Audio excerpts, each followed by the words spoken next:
काफ़ी सारे लोग एडजस्टेबल पावर सप्लाई को लेकर बहुत सारी कमेंट करते रहते हैं।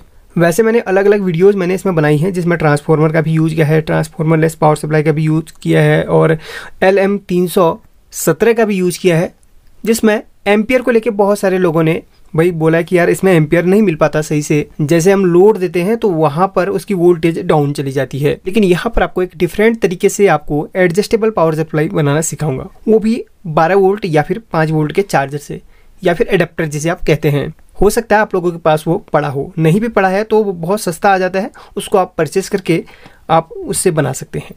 एक चीज़ आपने ध्यान देनी होगी, इसमें एम्पियर आपका सेम रहेगा। जिस एम्पियर का आप चार्जर परचेज करेंगे उसी एम्पियर का आपको आउटपुट मिलेगा। जैसे 3 एम्पियर का आप चार्जर परचेज कर रहे हैं तो आपको एम्पियर भी 3 आउटपुट ही मिलेगा।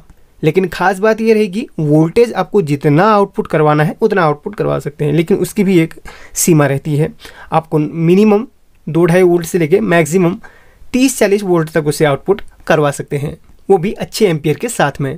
यहाँ पर मैं 2 चार्जर को यहाँ पर आपके सामने प्रैक्टिकल करके दिखाऊंगा। एक 5 वोल्ट का है और दूसरा भी यहाँ पर 5 वोल्ट का है। देखिए, एक वीडियो मैंने पिछली बार बनाई थी कि चार्जर कोई फिक्स वोल्ट के नहीं होते हैं, उसमें आप एक जेनर को चेंज करके अपने हिसाब से वोल्टेज चेंज करवा सकते हैं। यानी कि आपका चार्जर जो आउटपुट कर रहा है उसमें एक जेनर को लगा के आप चार्जर के आउटपुट को चेंज कर सकते हैं, लेकिन उसके लिए आपको अलग अलग वोल्ट की जेनर चाहिए होती हैं। जैसे इस चार्जर को आपने 12 वोल्ट आउटपुट करवाना है तो इसके लिए आपको 12 वोल्ट की जेनर चाहिए होगी। अगर आपने 19 वोल्ट करवाना है तो 19 वोल्ट आपको इसके आउटपुट में लगानी पड़ेगी। लेकिन यहाँ पर बार बार आपको जेनर का बवाला नहीं करना है। जो मैं यहाँ पर ट्रिक बताने वाला हूँ उसमें आप अपने हिसाब से एक पावर सप्लाई बना के एडजस्ट कर सकते हैं। बस इसके लिए 2 कंपोनेंट की जरूरत पड़ेगी। एक कंपोनेंट है आपका एक ट्रांजिस्टर जिसका नंबर है TL431। असल में ये ट्रांजिस्टर नहीं है, ये क्या है इसके बारे में अभी डेफिनेशन पूरा डिटेल से बताऊंगा। इसका नाम क्या है, ये आता है ट्रांजिस्टर की शेप में और ये मिलेगा कहाँ ये भी बता दूंगा आपको। और साथ में एक आपको पोटेंशियोमीटर की जरूरत पड़ेगी जो आप 100K का ले सकते हैं, जो कि आपका एम्पलीफायर वगैरह में यूज होता है, उसको भी आप ले लीजिएगा। बात एक ही है, साइज मैटर नहीं करता, बड़ा छोटा साइज का आपका कैसा भी हो चल जाएगा।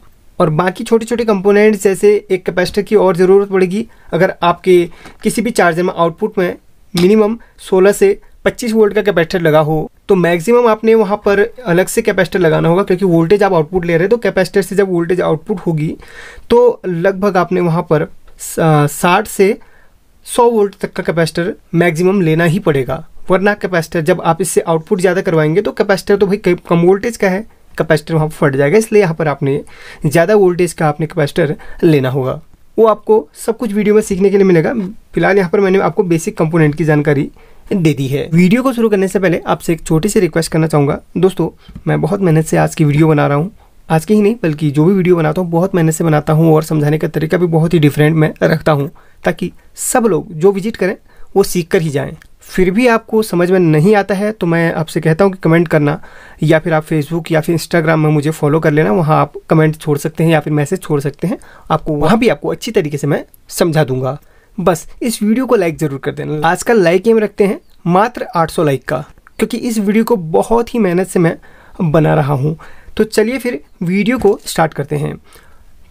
यहाँ पर 2 चार्जर हैं, एक आपका 12 वोल्ट का, नहीं ये 5 वोल्ट का है। इसमें जेनर चेंज की है तो 5 वोल्ट का इसको बना लिया है। पहले 12 वोल्ट का था और ये 5 वोल्ट का, दोनों 5 वोल्ट के हैं। ये ज़्यादा एम्पियर का है और ये आपका 500 मिली एम्पियर का है। ये मोबाइल का है और यहाँ पर ये DTH वगैरह इसके लिए यहाँ पर इसको यूज किया जा सकता है। अब देखिए, आपके पास चार्जर कोई सा भी हो, उसमें एक जेनर जो होती है वोल्टेज की आउटपुट के पास में लगी रहती है। उस जेनर का नंबर क्या होता है, अगर 12 वोल्ट का चार्जर रहेगा तो C12V, ठीक है। 12 अगर 5 वोल्ट का रहेगा तो 5 वोल्ट, और उसमें वोल्टेज लिखा रहेगा। सिंपल सी बात है, उसमें V करके लिखा रहेगा। आउटपुट जितना होगा उसी हिसाब से V उसमें लिखा रहेगा। 19 वोल्ट की है तो 19 V करके उसमें लिखा रहेगा। वो वाली अपनी जेनर डायोड पकड़नी है। फिलहाल यहाँ पर इसको मैं ऑन करके इसके आउटपुट वोल्टेज आपको पहले मैं चेक करवा देता हूँ। उसके बाद मैं एक बार जेनर चेंज करके आपको इसकी वोल्टेज चेंज करना बता दूंगा। उसके बाद मैं एडजस्टेबल पावर सप्लाई इसको बना दूंगा, क्योंकि देखिए बहुत सारे लोग इसमें अलग अलग सवाल करते हैं, तो सभी का यहाँ पर क्लियर मैं जवाब दूंगा। वीडियो थोड़ा सा लंबी हो सकती है, पता नहीं कितना लंबी होगी, वो तो बनाने के बाद ही पता चलेगा। छोड़ना मत, पूरी वीडियो देखना, तब जाके आपको समझ में आने वाला है। अभी यहाँ पर मैं इसको ऑन कर लेता हूँ और इसका एक बार आउटपुट आपको चेक करवा देता हूँ। तो फाइनली यहाँ पर ये ऑन हो चुका है और ये मल्टीमीटर हमारा है इस मल्टीमीटर को रखता हूँ पहले 20 वोल्ट की रेंज पे। अब इसको मैं इसका आउटपुट आपको चेक करवा देता हूँ कि कितना अभी आउटपुट हमें मिल रहा है। तो यहाँ पर देखिए ये 6 साढ़े 6 वोल्ट अभी आउटपुट कर रहा है। अब यहाँ पर है ये 5 वोल्ट का चार्जर, आउटपुट 6 वोल्ट इसलिए कर रहा है क्योंकि यहाँ पर वोल्टेज थोड़ा ज़्यादा है। अगर इसमें हम 5 वोल्ट भी लगाते हैं तो कोई भी दिक्कत नहीं होने वाली, क्योंकि यहाँ पर लोड में आपका वोल्टेज थोड़ा सा कम हो जाएगा। तो यहाँ पर ये कितना है, 6 साढ़े 6 वोल्ट के आसपास आ रहा है। अब मैं इस चार्जर को ऑफ करके यहाँ पर इस जेनर को चेंज करूँगा तो इसकी वोल्टेज भी चेंज हो जाएगी। जैसे कि आपको मैं बता दूँ, यहाँ पर देखिए सबसे पहले इस चार्जर को मैं शॉर्ट कर लेता हूँ। ठीक है, शॉर्ट हो चुकी है। अब यहाँ पर बहुत सारी जेनर है, अलग अलग वोल्ट की जेनर आती हैं, तो मैंने इनको परचेज़ किया। अगर आप इनको परचेज़ करना चाहते हैं तो इसकी लिंक मैं आपको दे दूंगा। अब यहाँ पर मैं इस चार्जर को कितने वोल्ट का बनाऊँ, सबसे पहले मैं जेनर देखता हूँ कौन सी मेरे पास पड़ी हैं। ये है मेरे पास 5 वोल्ट का तो ऑलरेडी है, और ये है 3 वोल्ट, और कितना है ये कितने वोल्ट की जेनर है, इसमें लिखा हुआ है C12, मतलब 12 वोल्ट की ये जेनर है। तो अब क्या करेंगे, इस जेनर को मैं आउटपुट में लगा दूंगा। अब याद रखें, आउटपुट में जो आपका कैपेसिटर यूज हुआ है, आप जितना आउटपुट ले रहे हैं उससे ज़्यादा वोल्टेज का वो कैपेसिटर होना चाहिए। यहाँ पर कितने वोल्ट का है, ये है 25 वोल्ट का कैपेसिटर है। कोई बात नहीं, आप 25 वोल्ट से नीचे तक इसमें आउटपुट ले सकते हैं इस कैपेसिटर में। उसके लिए ज़्यादा आउटपुट ले रहे हैं तो अपने कैपेसिटर ज़्यादा वोल्टेज का लगाना होगा। तो इस जेनर को हम निकाल लेंगे, इस जेनर को निकाल के तब दूसरी वाली जेनर हम लगा लेंगे। तो इस जेनर को मैं यहाँ पर निकाल लेता हूँ, वरना दिक्कत क्या होगी, यहाँ पर सर्किट ख़राब हो जाएगा। अब यहाँ पर इस जेनर को यहाँ पर लगा लेना है। ऊपर से जस्ट इसके नीचे प्रिंट देख के मैं नीचे लगा लूँगा, क्योंकि यहाँ पर हमें इसको दोबारा हमने फिर भी निकालना ही है। तो बिल्कुल उसी पोजीशन में हमने यहाँ पर इसको लगा लेना होगा। इसको यहाँ पर मैं जल्दी से सोल्डरिंग कर लेता हूँ, और दूसरी लेग को भी मैं यहाँ पर सोल्डरिंग कर लूँगा। लाइव आपको दिखा रहा हूँ, वीडियो बिल्कुल भी कट नहीं करूँगा। और यहाँ पर फालतू हिस्सा मैं कटर से कट कर लेता हूँ। एक मिनट, कटर कहाँ गया मेरा, हाँ ये कटर है। तो कटर से फालतू हिस्सा मैं इसका कट कर लूँगा, और दूसरी लेग को भी यहाँ पर सोल्डरिंग कर लेता हूँ। बिल्कुल यहाँ पर जहाँ से हमने उस जेनर को निकाला था, बिल्कुल वहाँ पर फिक्स इसको कर लेना होगा। देखिए यहाँ पर सोल्डरिंग हो चुका है। एक बार क्लियर कर लेता हूँ कि ये अच्छी तरीके से उसी पॉइंट्स में लगाए कि नहीं, ठीक है, वरना सर्किट भी ख़राब हो सकता है। इसलिए अच्छे तरीके से जाँच पड़ताल आप कर लें। तो फाइनली बिल्कुल एक्यूरेट जगह पे लगा हुआ है। अब यहाँ पर इसकी आउटपुट वोल्टेज चेक करते चलिए। इसको मैं ऑन करता हूँ और इसकी आउटपुट वोल्टेज आपको चेक करवा देता हूँ। ऑन हो चुका है, और यहाँ पर मल्टीमीटर को मैंने 20 पे सेट किया हुआ है, और इसकी आउटपुट वोल्टेज अब चेक करते हैं। तो यहाँ पर देखिए कितना वोल्ट आउटपुट हुआ, 12.91। ये क्यों होता है और जेनर क्यों लगता है बता देता हूँ। जेनर आपका वोल्टेज को रोकने के लिए लगता है, मतलब जेनर यहाँ पर एक रेगुलेटर का काम कर रहा है। आपका एसएमपीएस ज़्यादा वोल्ट अंदर से आउटपुट कर रहा है, लेकिन जेनर उसको जितने वोल्ट का जेनर होगा उतना रोक के आगे को उतना ही वोल्ट आउटपुट करता है। जैसे कि ये एसएमपीएस इसकी एक क्षमता या फिर कैपेसिटी आप कहें, ये 50, 60, 70 वोल्ट आउटपुट कर रहा होगा डीसी में, ठीक है, डीसी में। तो जेनर इसको रोक देती है, मतलब जेनर यहाँ पर एक रेगुलेटर का काम करती है। तो रेगुलेटर, भाई रेगुलेटर नाम ही रेगुलेटर है, तो उसको भाई 12 वोल्ट की आप रेगुलेटर लगा रहे हैं, मतलब 12 वोल्ट की आप जेनर लगा रहे हैं, तो 12 वोल्ट ही आपको आउटपुट देगी रेगुलेट करके। तो इस तरीके से अब देखिए, अब आपको यहीं पर समझने वाली बात है। इसको मैं हटा देता हूँ, ठीक है, इसको हटा देता हूँ। यहीं पर समझने वाली बात है, इसको मैं शॉर्ट कर लूँ, ठीक है, शॉर्ट हो चुका है। अब देखिए, अब यहाँ पर हम बार बार रेगुलेटर तो बदलेंगे नहीं, यानी कि सॉरी बार बार हम जेनर तो चेंज करेंगे नहीं। तो इसलिए हमें ऐसा कंपोनेंट लगाना है कि जो अब हमारे उस हिसाब से जितना हम सेट करें उतना ही वोल्टेज वो आउटपुट दे। हमें 1 वोल्ट चाहिए तो उसको 1 वोल्ट आउटपुट करवाएं, 2 चाहिए तो 2, 3 चाहिए तो 3, 4 चाहिए। वो कंपोनेंट हमारा ये TL431। ये क्या चीज़ है दोस्तों, ये आपको ट्रांजिस्टर की फॉर्म पे मिलता है। ये कहाँ पे मिलेगा आपको, यहाँ पर देखिए, DTH की जो पावर सप्लाई होती है और जो चार्जर के एसएमपीएस होते हैं ना, जो एसएमपीएस चार्जर होते हैं आपको उसमें मिलता है। इसमें नहीं है, लेकिन अलग अलग चार्जर पे मिलता है। हो सकता है इसमें हो, इसमें नहीं है, इसमें ये वाला है, लेकिन किसी किसी चार्जर में आपको TL431 वहाँ पर मिलता है। और यहाँ पर ये इस ऑप्टो कपलर के जस्ट यहाँ पर मिलता है आउटपुट में, ठीक है, TL431। बस ये आपको भले ही ट्रांजिस्टर की फॉर्म में दिख रहा हो, लेकिन ये एक जेनर डायोड है। लेकिन किस टाइप का जेनर डायोड है, ये वेरिएबल जेनर डायोड है, यानी कि इसमें से आप जितना आउटपुट करवाना चाहें, यानी कि जितना बोले तो इसके एक मैक्सिमम भी कैपेसिटी होती है, मैक्सिमम 39-40 वोल्ट तक इससे आउटपुट ले सकते हैं आप। इसको किसी भी सर्किट बोर्ड में आप इस तरीके से लगाएंगे, जिस तरीके से ये जेनर लगे हुए बिल्कुल उसी तरीके से। बहुत ही सिंपल तरीका है, अगर इस वीडियो को देख लेंगे तो अच्छी तरह समझ जाएंगे। इसमें भी एनोड और कैथोड दोनों होते हैं, यानी कि पॉजिटिव नेगेटिव इसमें भी होते हैं, जैसा कि उस जेनर में आपको देखने के लिए मिलते हैं। उस जेनर बोले तो इस जेनर में, ठीक है। आपको एक जेनर मैं दिखा देता हूँ। ये देखिए इस जेनर पे, जैसे इस जेनर में एनोड और कैथोड होते हैं ना, वैसे ही इसमें भी एनोड और कैथोड होते हैं। बस एक पिन जो आपको एक्स्ट्रा मिलती है वो ट्रिगर होती है, ट्रिगर या फिर आप रेफरेंस पिन उसको कह सकते हैं। मतलब जैसे आपने देखा होगा ना ट्रांजिस्टर वगैरह में आपको एक पिन मिलती है किसकी, या फिर आपको किसकी मिलती है, बेस की मिलती है, या फिर आपको मोस्फेट में गेट की मिलती है। बिल्कुल इसमें आपको ट्रिगर यानी कि रेफरेंस पिन मिलती है। आप रेफरेंस के द्वारा इसको वोल्टेज सेट कर सकते हैं। ये इसी काम के लिए बनी हुई है। अब देखिए इसको सर्किट में कैसे लगाएं। उससे पहले इसका एक डायग्राम आपको मैं दिखा देता हूँ। यहाँ पर मैंने डायग्राम इसका बना के रखा हुआ है। देखिए TL431 का डायग्राम मैंने बना के रखा हुआ है। असल में इसका नाम क्या है वो आपको पहले बता दूँ। इसका नाम है प्रोग्रामेबल शंट रेगुलेटर डायोड, ठीक है। यानी कि आप इसको शंट रेगुलेटर कह सकते हैं। असल में जो जेनर का सिंबल होता है इस तरीके का होता है जेनर का सिंबल, और आपको TL431 का जो सिंबल होता है, TL431 का जो सिंबल होता है वो इस तरीके का होता है। बस इसमें फ़र्क क्या होता है, रेफरेंस पिन का फ़र्क होता है। आपको बना के यहाँ पर दिखा देता हूँ, क्योंकि काफ़ी सारे लोग डायग्राम की मांग करते हैं, तो उस तरीके से मैं उनको समझा देता हूँ। देखिए यहाँ पर इस तरीके से आपका जेनर डायोड होती है। ये आपकी जेनर डायोड बन गई है। ये एक जेनर डायोड है जिसका एनोड यानी कि पॉजिटिव ये है, कैथोड नेगेटिव ये है। अब यहाँ पर ये तो जेनर डायोड सिंपल है, जैसा रेड वाली जेनर डायोड अभी आपने देखी। अब इसको TL431 के लिए इसका सिंबल बस इतना, यहाँ पर एक इस तरीके से ये लग जाता है निशान, और ये आपकी रेफरेंस पिन हो जाती है। इससे आप यानी कि ट्रिगर की पिन है, इससे आप इसके जो वैल्यू है वो चेंज कर सकते हैं। नॉर्मली जो जेनर, इसको ढक लेता हूँ, नॉर्मली जो जेनर है वो 12 वोल्ट की, 5 वोल्ट की, 3 वोल्ट की, 19 वोल्ट की हो सकती है।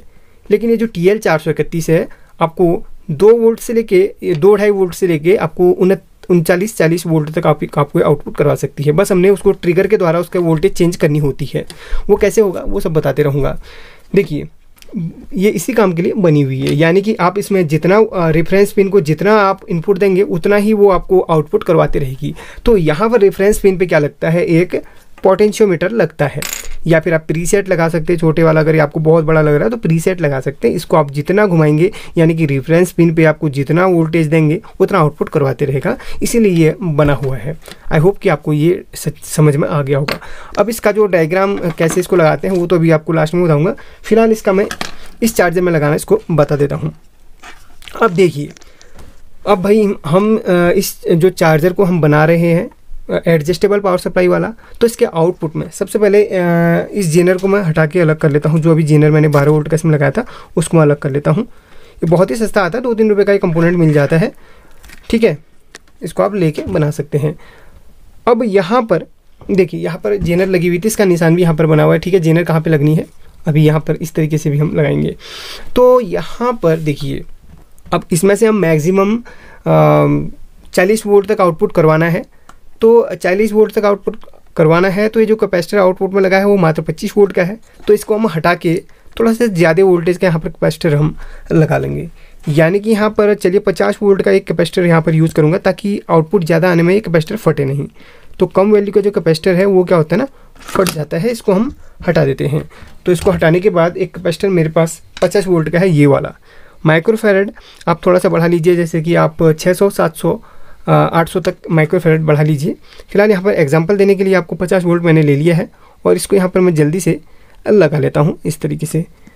यहाँ पर ऐसे और यहाँ पर ऐसे। माइनस प्लस को आप देख लीजिएगा, ये जो पट्टी है ना, ये वाली वाइट वाली, ये माइनस की पट्टी है और यहाँ पर माइनस लिखा हुआ है। इसको आप इसको और इसको मिला के यहाँ पर इस तरीके से सोल्डरिंग कर लेंगे। तो चलिए जल्दी से इसको सोल्डरिंग कर लेता हूँ और फिर इसका काम हम करेंगे। तो यहाँ पर फाइनली हो चुका है। अब इसमें हम क्या करेंगे, आउटपुट इसके लिए जो एडजस्टेबल जेनर मैंने आपको बताई थी, यानी कि TL431 जो शंट रेगुलेटर है उसको हमने लगाना है। तो उसे हम लाएँ कहाँ से ये भी बता दिया। या तो आप 2-3 रुपये में मार्केट से खरीद लीजिए, ज़्यादा से ज़्यादा 5 रुपये का होगा, या तो फिर आप DTH पावर सप्लाई जो ख़राब होती है ना, DTH रिपेयरिंग की शॉप पे जाइए और TL431 ले आइए, या फिर इस तरीके की सप्लाई ख़राब वाली ले आके वहाँ से TL431 आप निकाल लीजिएगा।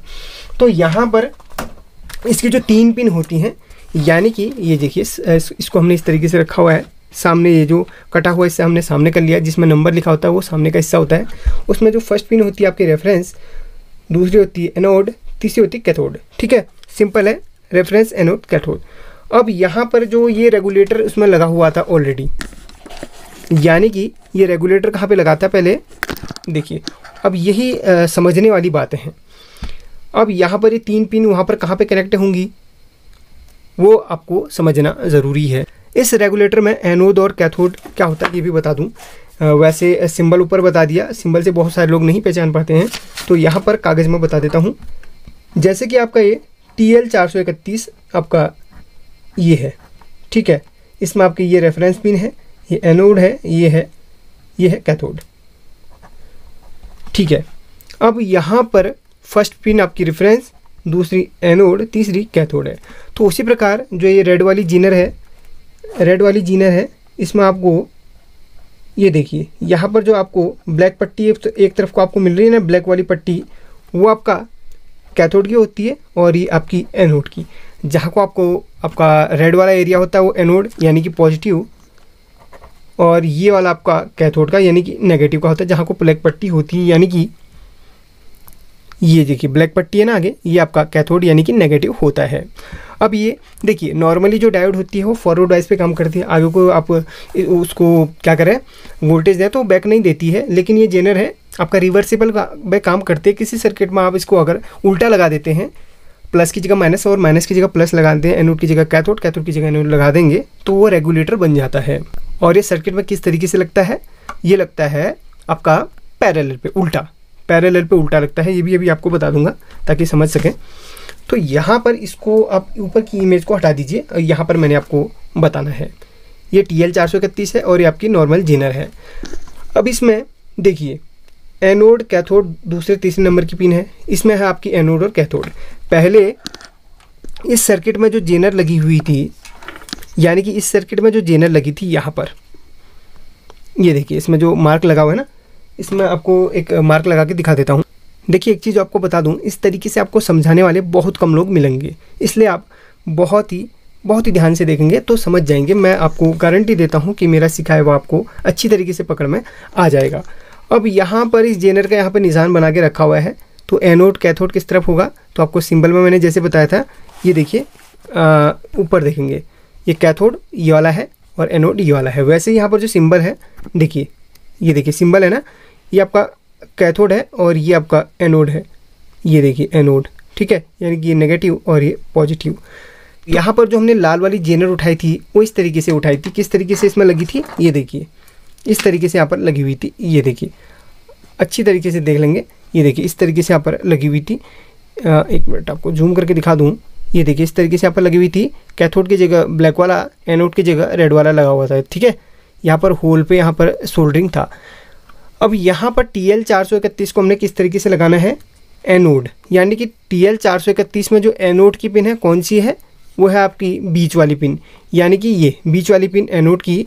ये देखिए एनोड कैथोड वहाँ पे लिख लिया मैंने। तो TL431 की जो एनोड की बीच की पिन है वो आप इधर एनोड पे, कैथोड की पिन उधर, फर्स्ट पिन है रेफरेंस की यानी कि ट्रिगर है, फर्स्ट पिन को हमने छोड़ देना है। तो यहाँ पर तो इतनी पर्याप्त जगह है नहीं, तो उल्टे साइड को मैं यहाँ पर एनोड और कैथोड को सोल्डरिंग कर लेता हूँ, यानी कि जो बीच की पिन एनोड की है वो एनोड पे, कैथोड की पिन कैथोड पे। जैसे तो यहाँ पर देखिए जो इसकी बीच की पिन एनोड की थी वो एनोड पे लगा दी है, जैसे हमारी जेनर पहले से लगी हुई थी ना, उसकी एनोड और इसकी एनोड सेम यहाँ पर लग जाएगी। इसकी कैथोड और उसकी कैथोड जैसे ऑलरेडी लगी हुई थी ना वो लग जाएगी। एनोड और कैथोड हमने उसी जगह पे फिक्स कर दिया है जैसे कि उस जेनर की एनोड और कैथोड थी। एनोड बोले तो पॉजिटिव, कैथोड बोले को नेगेटिव। अब यहाँ पर फर्स्ट पिन इसकी रेफरेंस की है, या फिर आप इसको ट्रिगर कह सकते हैं। इसको हमने हवा में इसलिए लटका दिया है क्योंकि यहाँ पर हम अलग से वोल्टेज ट्रिगर में हम देंगे। वो कैसे देंगे बता देता हूँ, बस यही हमने ये काम करना है और आपका ये सर्किट बनके तैयार हो चुका है। बस इसमें हमने पोटेंशियोमीटर अलग से लगाना है। तो कैसे लगाना है, उसका भी आपको एक सर्किट अभी बनाऊंगा, ठीक है, सर्किट अभी बना के दिखाऊंगा, तो आप उसको भी अच्छी तरीके से रीड कर लेंगे तो आपको समझ में आ जाएगा। अब यहाँ पर देखिए, यही समझने वाली बात है। पोटेंशियोमीटर में जो फर्स्ट आपकी वायर है, फर्स्ट में यहाँ पर देखिए 3 वायर लगी हुई ना आपकी, ये देखिए आपकी purple, blue and green. First वाले लेग की जो पिन है वो कहाँ जाएगी, सीधे एनोड, यानी कि यहाँ पर जो एनोड है उसमें कनेक्ट हो जाएगी, यानी कि TL431 जो जिस पॉइंट पे लगा है वहाँ पर लग जाएगी, वो लग जाएगी आपकी एनोड पे फर्स्ट पिन। ये देखिए ये एनोड पे आपकी कनेक्ट हो जाएगी। और कैथोड की कहाँ पे कनेक्ट होगी, सबसे लास्ट में। देखिए अभी आपको बता देता हूँ, इसको मैं कैथोड पे पहले कनेक्ट कर लेता हूँ।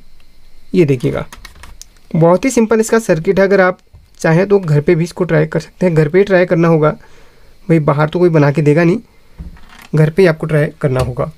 यानी कि ये कनेक्शन कैसे किए हैं मैंने, वॉल्यूम स्विच में 3 आपको वायर मिल रही है, 3 आपको वायर मिल रही है।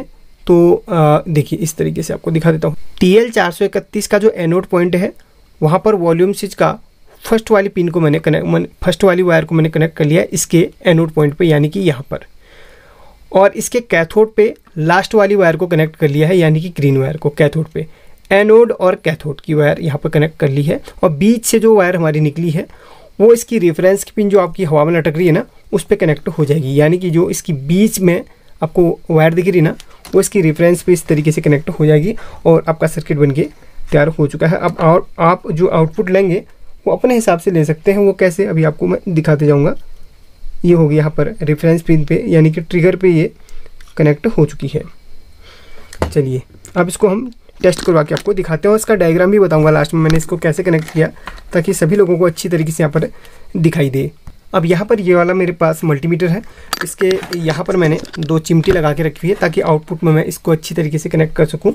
ये पॉजिटिव कौन सी, 1 मिनट, हमारी पॉजिटिव ये वाली है, तो पॉजिटिव में इसको और नेगेटिव में इसको कनेक्ट कर लेता हूँ। 1 मिनट, ये देखिएगा। चलिए अब इसको ऑन नहीं किया अभी मैंने, यहाँ पर इसको रखता हूँ 200 की रेंज पे रखूँगा, क्योंकि आउटपुट यहाँ पर ज़्यादा भी जा सकता है। ठीक है, सब कुछ हमारा सेटअप रेडी है, ये भी रेडी है, ये भी रेडी है, सब कुछ यहाँ पर रेडी है। और यहाँ पर इसकी बिल्कुल मैंने कम कर लिया है। अब यहाँ पर इसको मैं ऑन कर लेता हूँ। चलिए वेट करिए, ये देखिए यहाँ पर ऑन हो चुका है। अभी वोल्टेज कितना यहाँ पर आपको दिखा रहा है, कितना दिखा रहा है, 3.9, मतलब 4 पॉइंट के आसपास दिखा रहा है, थोड़ा अपने अप डाउन हो रहा है। ठीक है, अब इसको मैं बढ़ाते जाऊँगा तो वोल्टेज बढ़ते जाएगी। देखिए 1 मिनट, ये देखिए अब यहाँ पर देखिए कितनी वोल्टेज बढ़ी, 4 और बढ़ी यहाँ पर 5 और 6, 7 और 8, 10, 13, 15, 21, 33, 34, 36, 46 एंड मैक्सिमम यहाँ पर 49 तक पहुँच रही है। वहाँ पर कैपेसिटर कितना लगा है, कैपेसिटर लगा आपका 50 वोल्ट का। 50 वोल्ट से ऊपर नहीं बढ़ाना। अगर हाँ कैपेसिटर आपका 50 वोल्ट से ऊपर उधर पर आपने लगाया है तो बिल्कुल आप यहाँ पर बढ़ा लीजिए 50 वोल्ट से ऊपर। बेसिकली 1 मिनट यहाँ पर मैं इसको रख लेता हूँ कम, थोड़ा सा कम, 48 पे रख लेता हूँ, क्योंकि यहाँ पर हमारा जो कैपेसिटर है वो कम वोल्टेज का है। ठीक है, तो इस तरीके से हम इसका वोल्टेज का अपने हिसाब से आउटपुट करवा सकते हैं।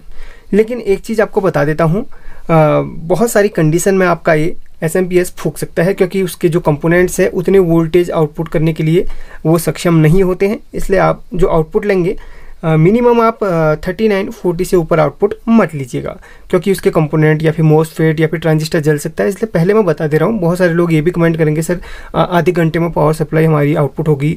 बहुत सारे लोग 50 वोल्ट 60 वोल्ट आउटपुट करवा रहे हैं। ऐसा नहीं करना है, कम वोल्टेज, जैसे कि आप 30-40 वोल्ट तक आउटपुट करवा दीजिए, जैसे कि यहाँ पर आप देख रहे हैं। ठीक है, अब यहाँ पर आपको इसका आपका कन्फ्यूजन दूर करने के लिए एक मैं यहाँ पर मोटर भी लगा लेता हूँ। आप कहेंगे सर भाई आपने चेक नहीं करवाया, सिर्फ वोल्टेज ही, क्या पता एम्पियर भी ऐसा है, एम्पियर में भी गड़बड़ हो सकती है। तो चलिए एक मोटर यहाँ पर मैं कनेक्ट कर लेता हूँ। ये मोटर आप लोगों को पता ही होगी, ये 775 या 755 ऐसे इसको बोलते हैं। तो इसको हम लगा लेंगे, क्योंकि ये 12 वोल्ट की है। तो यहाँ पर इसको हम आउटपुट में लगा लेते हैं।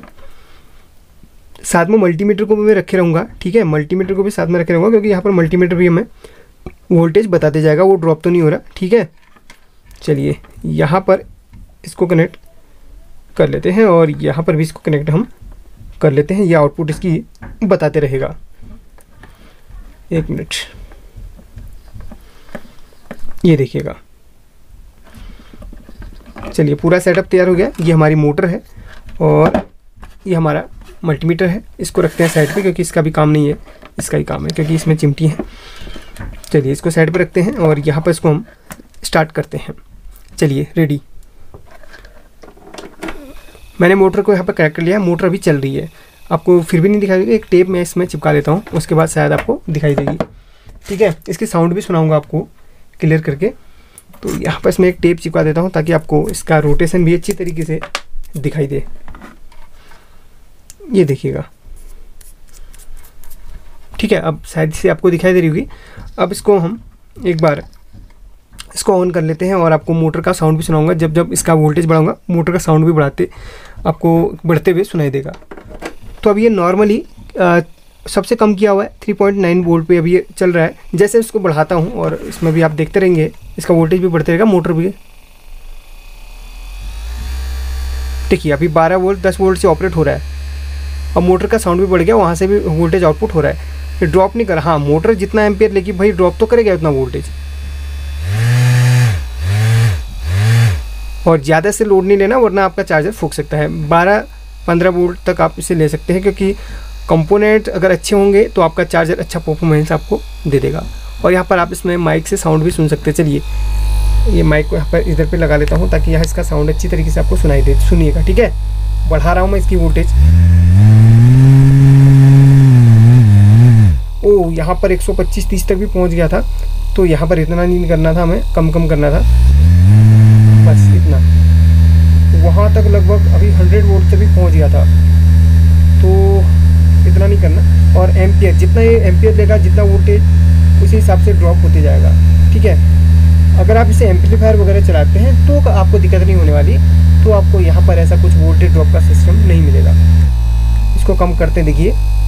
अब यहाँ पर इसको बिल्कुल कम में रखूँगा तो देखिए मोटर की जो है आपको आउटपुट यहाँ पर देख रहे हैं बिल्कुल कम हो गया। अब थोड़ा सा इसको बढ़ाऊँ मैं,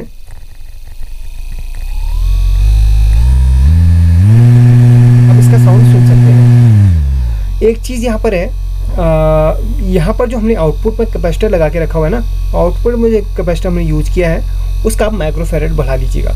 उससे क्या होता है ना, कैपेसिटर जितना आप कम माइक्रोफैरेड का लगाएंगे उतना यहाँ पर वोल्टेज आपका ड्रॉप करेगा।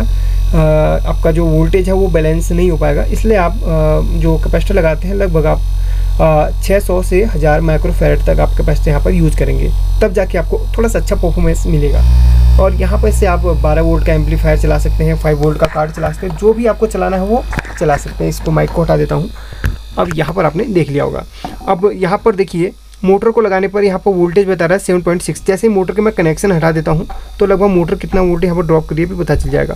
एक मिनट, हटा दिया मोटर को। अब इसकी वोल्टेज चेक करता हूँ, वो 7, 7.5, 8 वोल्ट पे सेट था। तो देखिए मोटर को लगाने के बाद भी वोल्टेज यहाँ पर ड्रॉप नहीं हुए।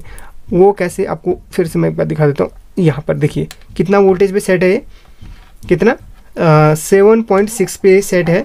तो और मोटर को यहाँ पर कनेक्ट करता हूँ तो देखिए कितना वोल्टेज ड्रॉप होता है, आपको खुद पता चल जाएगा। ये देखिए ज़्यादा वोल्ट ड्रॉप नहीं किया इसने, देखिए कितना हुआ, 7, 7.5 पे सेट है। मोटर को लगाते ही यहाँ पर कोई भी हमें ऐसा ड्रॉपिंग का सिस्टम नहीं आ रहा। ठीक है, इसका मतलब यहाँ पर अच्छा एम्पियर दे रहा है। इससे आप ऑडियो एम्पलीफायर चला सकते हैं, आप किसी भी चीज़ को इससे ऑपरेट कर सकते हैं। 20-25 वोल्ट 30 वोल्ट तक मैक्सिमम ले लीजिए। चार्जर जितने कैपेसिटी का होगा आप उससे ज़्यादा नहीं लेंगे, वरना आपका चार्जर ख़राब हो सकता है। अगर यही ट्रिक हम इस मोबाइल चार्जर पे करें तो क्या होगा। आप इसके डायग्राम का डिमांड कर रहे होंगे ना, अभी आपको मैं बता दूंगा कैसे इसका अपने बनाना है। ठीक है, वैसे मैंने इतनी अच्छी तरीके से समझाया कि आपको डायग्राम की जरूरत नहीं पड़ेगी, फिर भी आपको बता दूंगा। अभी यहाँ पर चलिए मैं इसके कनेक्शन हटा लेता हूँ और इसको मोबाइल चार्जर पे बिल्कुल यही वाला सिस्टम करता हूँ। क्या उसमें भी ऐसा देखने के लिए मिलता है? जिसमें ये जेनर लगी होगी, मतलब ये जो आपकी वोल्टेज की जेनर लगी होगी उसमें आपको इस तरीके का आपको ये पावर सप्लाई बनाने का पूरा सिस्टम वहाँ पर आप कर सकते हैं। तो चलिए यहाँ पर जल्दी से इसको हटा लिया और इसको भी हटा लिया मैंने। ठीक है, इसको रखने साइड पे और इसको भी रख लेते हैं हम साइड पे। अब इस मोबाइल चार्जर पे हम ये पूरा सिस्टम करेंगे। उससे पहले जो कैपेसिटर यहाँ पर 16 वोल्ट का लगा ना, इसको मैं चेंज करके थोड़ा सा इसका बढ़ा लेता हूँ वोल्टेज। उसके बाद आपको दिखाता हूँ। अब यहाँ पर इस चार्जर में मैंने 50 वोल्ट का कैपेसिटर लगा लिया है। अब इसको ऑन करके इसका आउटपुट आपको चेक करवा देता हूँ। कैपेसिटर इसलिए बदला क्योंकि यहाँ पर हमें अभी आउटपुट ज़्यादा लेना है। फिलहाल तो यहाँ पर इसमें कितना वोल्टेज आ रहा है वो आपको दिखा देता हूँ। अभी कम वोल्टेज आ रहा है क्योंकि ये अभी आपको इसमें कोई ऐसा मॉडिफिकेशन मैंने किया नहीं है, अभी करना है क्योंकि मुझे कंफर्म नहीं कि इसमें भी आपको ज़्यादा आउटपुट मिलेगा। फिलहाल यहाँ पर आपको ये वोल्टेज जो मिल रहा है वहाँ पर आपको कितना 5.34 के आसपास मिल रहा है। यहाँ पर देखेंगे एक्यूरेट बता देगा 5.38 के आसपास यहाँ पर आउटपुट अभी एक आपका चार्जर दे रहा है। अब इसमें हमने वही वाली ट्रिक अपनानी है। तो सबसे पहले इसको मैं शॉर्ट कर लूँ, जितना भी इसमें चार्ज होगा ख़त्म हो जाएगा। ठीक है, हट गया है। अब यहाँ पर इसमें जो वोल्टेज की जेनर है उसको हम किस तरीके से पहचानेंगे, आपको मैंने बताया था ना, उस जेनर में वी लिखा होगा। दो यहाँ पर जेनर होती है, एक 41-48 की और एक यहाँ पर अलग से वोल्टेज की जेनर रहेगी। तो यहाँ पर ये जो आप जेनर देख रहे हैं ये वोल्टेज की होती है, ये ऊपर वाली। ठीक है, ये ऊपर वाली जेनर की रहती है, मतलब ये आपकी वोल्टेज की जेनर रहती है। तो इसको हमने निकाल लेना है। तो चलिए फिर यहाँ पर मैं इसको जल्दी से निकाल लेता हूँ। और 12 पहले तो मैं 12 वोल्ट की फ़िक्स करके दिखाऊँगा और उसके बाद देखेंगे कि यहाँ पर आउटपुट 12 वोल्ट के आसपास कर रहा है कि नहीं। ठीक है, उसके बाद हम फिर इसको मॉडिफिकेशन करेंगे। यहाँ पर ये गलत जेनर लग गई, दूसरी जेनर निकाल दी थी ये वाली। तो इसको हम एक्यूरेट जेनर को निकालना है, गलत जेनर मत निकालिएगा वरना आपका ये दिक्कत हो सकती है मॉडिफिकेशन में।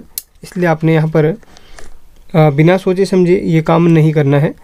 ठीक है, तो यहाँ पर एक्यूरेट ये वाली आपकी इस तरीके से और यहाँ पर लगी हुई है, देखिए। चलिए जल्दी से मैं इसको निकाल लूँ फिर आपको मैं दिखा दूँगा। चलिए, इसकी एक लेग हमारी निकल चुकी है और दूसरी लेग यहाँ पर ये वाली है, ये निकल जाएगी अब आराम से। तो ये देखिए ये हमारी निकल चुकी है। इसमें लिखा होगा कितना C9V करके लिखा हुआ है। चलिए इसको हटाओ और यहाँ पर 12 वोल्ट की कौन सी थी, ये थी शायद, एक मिनट में देख लूँ कंफर्म कर लूँ। C12V, हाँ ठीक है, ये हमारी। अब यहाँ पर नहीं करेंगे हम, बल्कि इसके उल्टे साइड को कर लेंगे क्योंकि अभी हमने इसमें निकालना ही है तो ज़्यादा हमने बवाला नहीं करना। इसमें इसको लगाने के बाद इसकी आउटपुट वोल्टेज एक बार चेक करके देख लेंगे कि यहाँ पर 12 वोल्ट आउटपुट करा कि नहीं, फिर हम मॉडिफिकेशन करेंगे। तो जहाँ से हमने निकाला था इस जेनर को वहीं पे हम फिक्स कर लेंगे। उल्टे साइड से करेंगे क्योंकि यहाँ पर उल्टे साइड से इतनी जगह नहीं है। तो यहाँ पर एक पॉइंट इसका यानी कि एक लेग आप कह सकते इधर पर था और दूसरी लेग थी इसकी इस जगह पे। तो जल्दी से इसको सोल्डिंग करके चेक करते हैं। तो ये जेनर क्या करती है, आपका रेगुलेट करने का काम करती है वोल्टेज को। तो फाइनली ये लग चुकी है और यहाँ पर ठीक है उसी पॉइंट पे लगी है। अब इसकी आउटपुट एक बार हम चेक कर लेंगे। यहाँ पर वायर कैसे टूट गई, एक मिनट, वायर को मैं यहाँ पर कनेक्ट कर लेता हूँ, फिर आपको एक बार वोल्टेज चेक करवा के आपको दिखा दूँगा। तो चलिए इसको हमने सोल्डिंग कर लिया है। अब वोल्टेज एक बार चेक कर लेते हैं, क्या ये 12 वोल्ट अब आउटपुट कर रहा है कि नहीं। प्लस को प्लस में और माइनस को माइनस में, इस तरीके से। और यहाँ पर आप क्लियरली देखेंगे, एक मिनट इसको प्लग कर लूँ।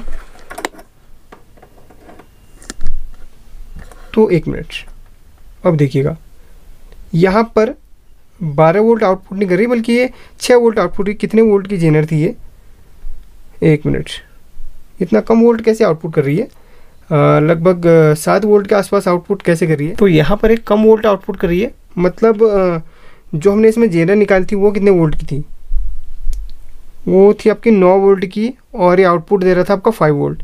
तो 12 वोल्ट की जेनर है तो आउटपुट दे रहा है 6 वोल्ट। इसका मतलब और इसमें एक और जेनर हम ऐड करेंगे। चलिए वो कैसे करेंगे, इसी के साथ हम ब्रिज में हम लगा लेंगे। ठीक है, इसको शॉर्ट करिए और इसके साथ हम ब्रिज में एक और जेनर लगा के देख लेते हैं। यानी कि ब्रिज में बोले तो सीरीज में 2 जेनर को लगाएंगे तो फिर कितना आउटपुट कर रहा है आपको ये भी दिखा दूंगा।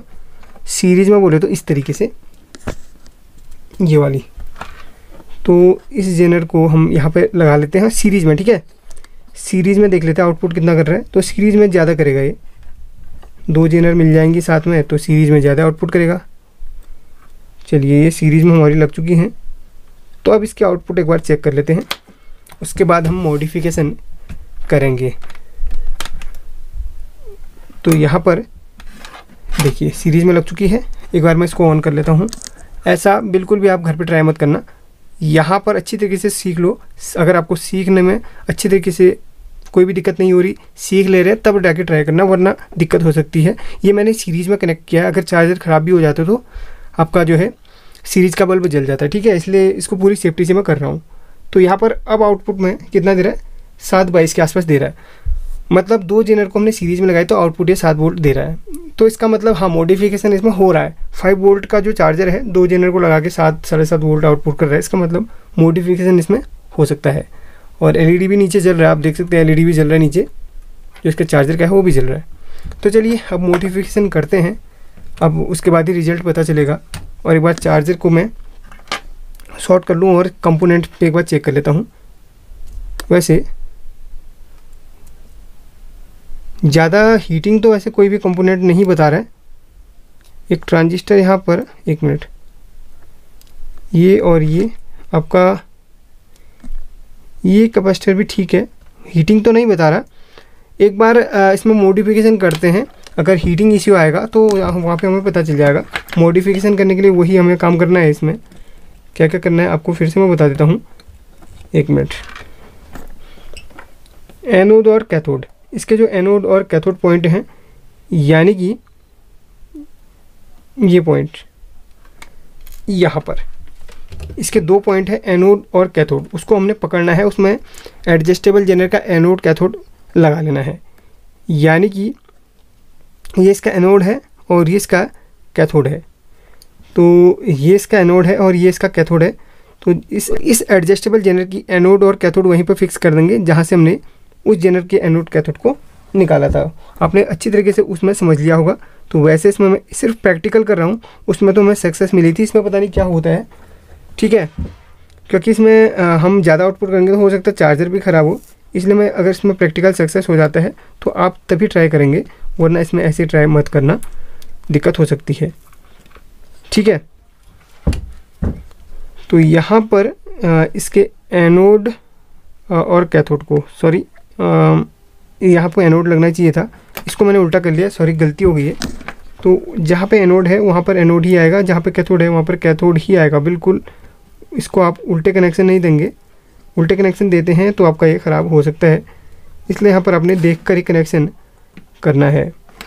मेरे पास बहुत सारे चार्जर हैं, इसलिए मैं यहाँ पर इसमें प्रैक्टिकल कर रहा हूँ। और ख़राब भी हो जाता है तो कोई दिक्कत नहीं है, सही अगर ये काम बन जाता है तो प्रैक्टिकल सक्सेसफुल हो जाएगा और आपको नया कुछ सीखने के लिए मिलेगा। वैसे उस चार्जर में तो हमने प्रैक्टिकल किया था, कोई भी दिक्कत नहीं आई थी, लेकिन इस चार्जर में क्या हमें रिजल्ट देखने के लिए मिलता है ये आपको मैं बता रहा हूँ। ये यहाँ पर कनेक्ट हो चुका है और ये भी यहाँ पर कनेक्ट हो चुका है। बाकी इसकी रेफरेंस की पिन हवा में लटक रही है, उसको हम अभी यहाँ पर करेंगे फिक्स अपने हिसाब से। और इसको कंफर्म कर लेता हूँ, ये आपका एनोड पॉइंट और ये आपका कैथोड पॉइंट बिल्कुल फिक्स है। अब यहाँ पर इसको हम सेट कर लेते पहले।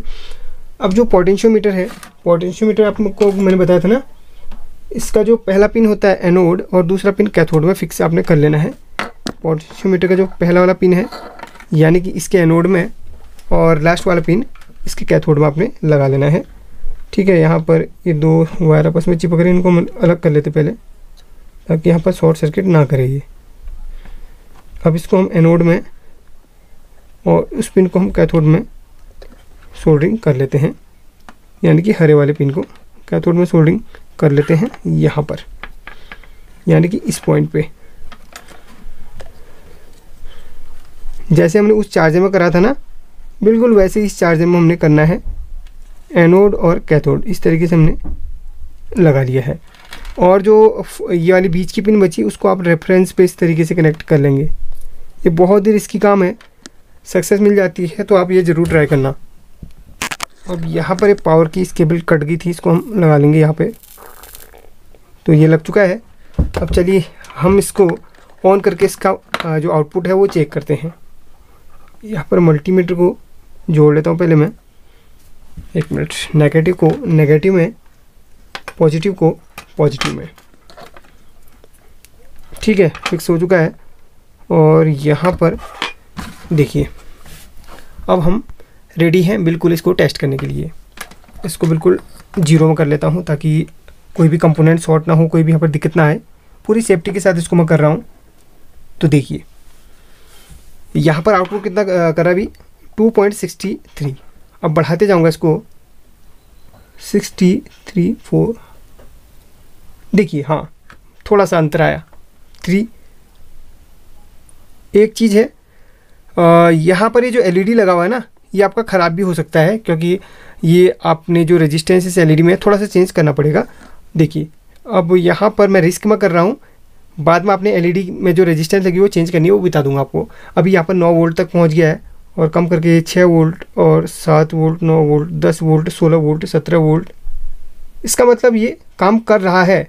अब ये उससे भी ऊपर चला गया, यानी कि हम इसको 200 में सेट करते हैं।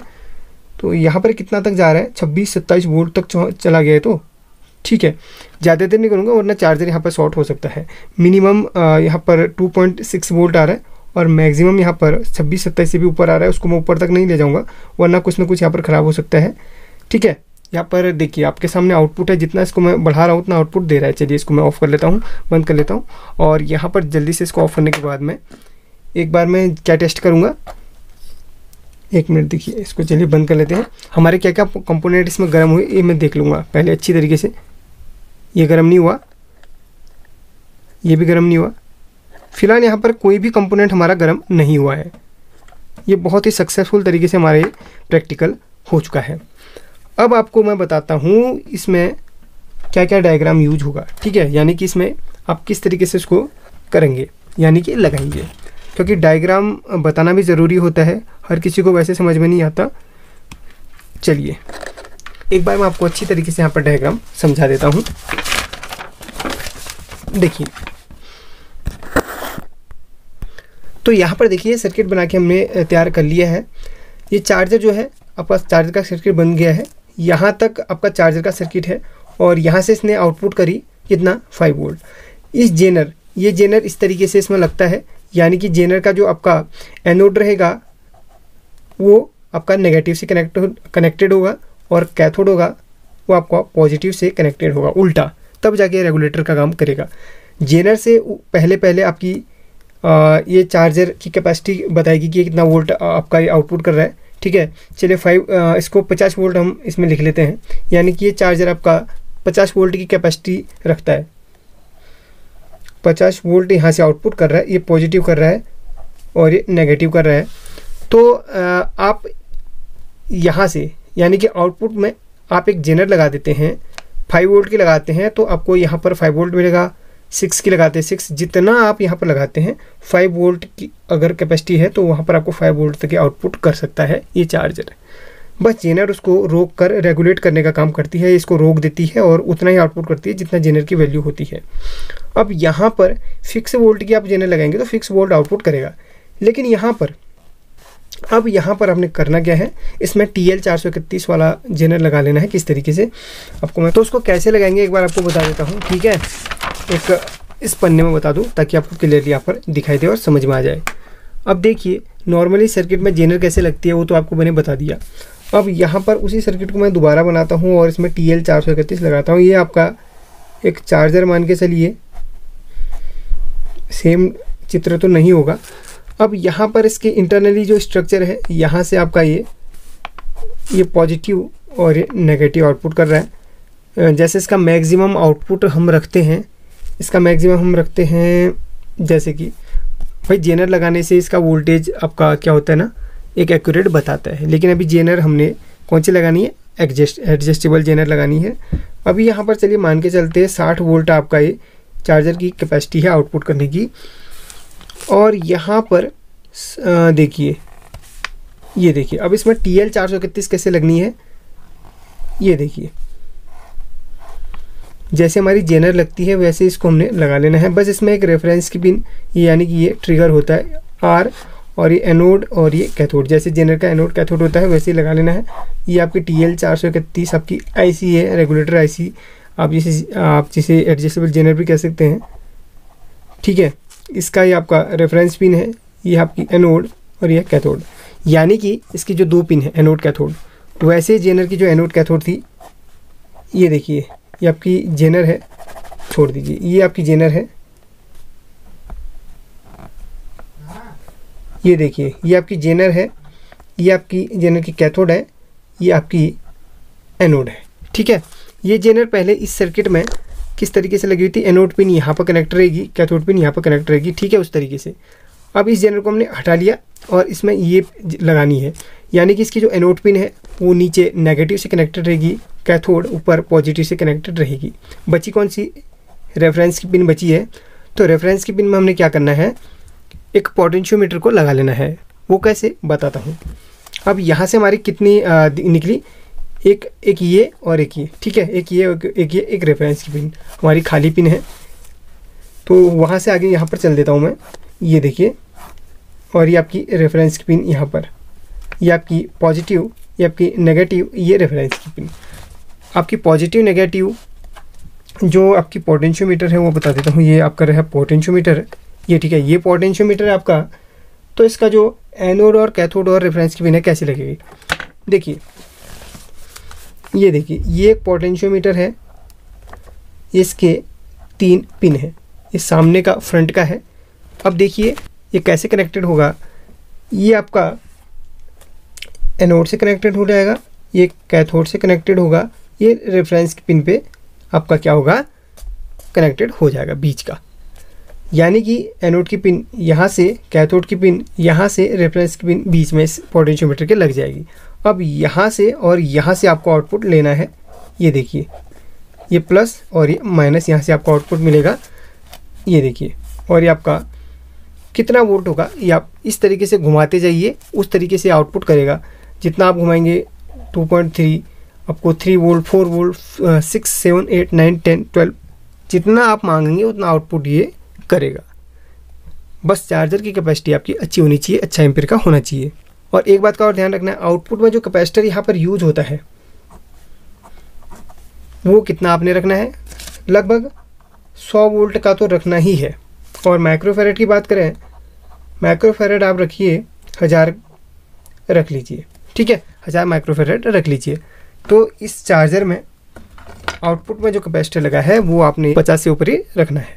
इस बात का आपने ध्यान देना है। आई होप कि आप लोग अच्छी तरीके से समझ गए होंगे। और हो सकता है आप लोगों में से बहुत सारे लोगों को ये चीज़ अभी भी समझ में नहीं आई होगी, बट मैंने पूरी कोशिश करी आपको समझाने की। पसंद आई और कुछ सीखने के लिए मिला हो तो लाइक और शेयर ज़रूर कर लेना। बाकी जो है इससे रिलेटेड और भी अपग्रेड आप चाहते हैं चार्जर पे तो कमेंट ज़रूर करना, किस तरीके से मुझे अपग्रेड करना चाहिए, किस तरीके से बताना चाहिए आपको। ठीक है, तो मिलते हैं अगली वीडियो में, तब तक के लिए गुड लक।